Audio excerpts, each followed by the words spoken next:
Bisaya, one the best.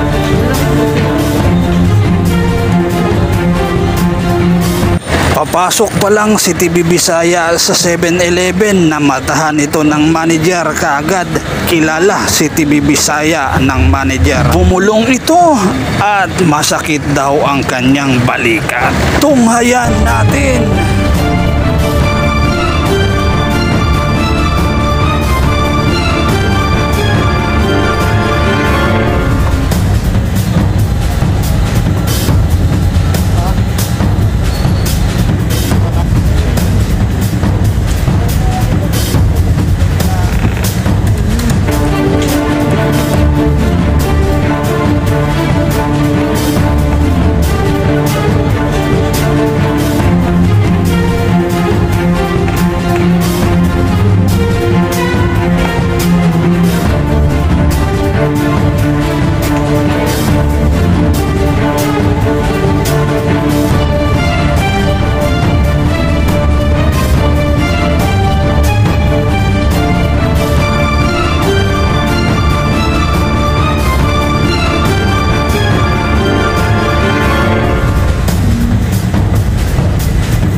Pasaya natin ngayon.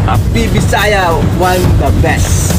Legit natanggal yung sakit sa balikat ko. Legit